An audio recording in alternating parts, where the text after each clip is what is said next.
Hey everyone, Gay Ribble here, and we are just putting the finishing touches on this month's newsletter of the Letter of the Heart that goes out to our clients and the people that we know. And this month, what we are talking about is something very near and dear to really all of our hearts as we are in a time of global conflict. There is so many emotions. There's fears and worries and gas prices and people, in turmoil, both here and abroad. And it does bring up so many emotions. But one of the biggest emotions, I think, regardless of how you feel about the conflict itself, is being concerned about our service members.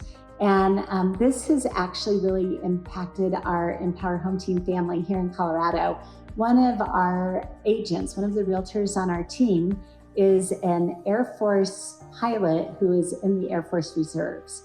And his name is Joe, and Joe is one of our agents, a beloved member of our team. And about a month ago, Joe got called into active duty. So as a reservist, he meets, every month or something, sometimes has to go away for a week or two, but pretty much is here working full-time in another, capacity. And he was working full-time as an agent. He had clients that were under contract and people whose houses he was selling. And he got a call that within about a 10-day period, he needed to report to duty in another location outside of Colorado. And so Joe called me. He told me that this was going on.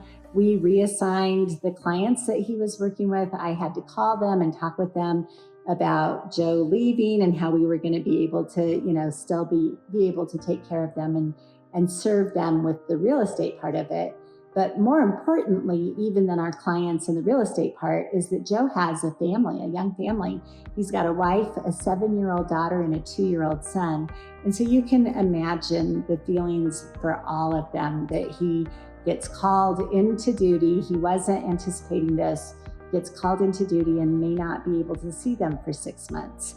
And so there was a lot of emotion around that, a lot of just logistics about childcare and, getting kids to and from school and all the things that they had to immediately spring into action and start to problem solve.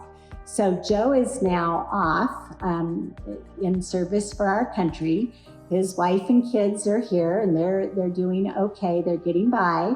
And we are trying to support them in many different ways.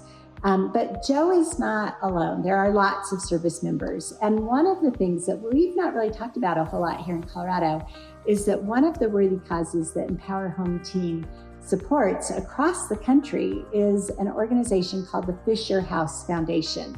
And the Fisher House, think Ronald McDonald House, the Fisher House is for service members.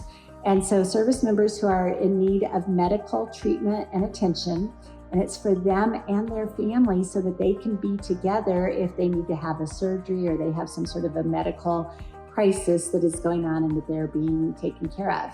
And so we have a couple here in Colorado, and every time that you refer a friend or a family member to us as EmpowerHome team, that is one of the worthy causes that we regularly support and make donations to, the Fisher House Foundation. So I wanted to make you aware of that. We're going to be ramping that up a little bit more right now because we are in a time of conflict and there's probably more service people who are going to need that service.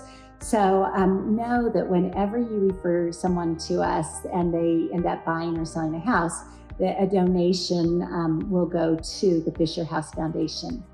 And I've had several people ask how they can help Joe and his family. And so when you get the newsletter in the mail, there's going to be a QR code right below the picture of Joe and his daughter. And if you click on that code, we are trying to provide meals. We set up a meal train donation, basically, that you can go in and donate either a specific meal on a specific day or just money to go towards a meal. And our goal is to have, for the whole time that he's gone, for the whole 6 months, 2 meals a week delivered to his family while he's gone, and just to help out, just a little way of being able to help them out. So if you are wanting to help a service member that is out there in the line of duty right now, think of Joe and his family, and you can donate to the meal train. So thank you so much. Thank you. Thank you for your prayers for Joe and all of our servicemen and women, prayers of protection for them. And thank you for always being so supportive of us and of our team. So I hope you have a wonderful June, and thanks again. Bye-bye.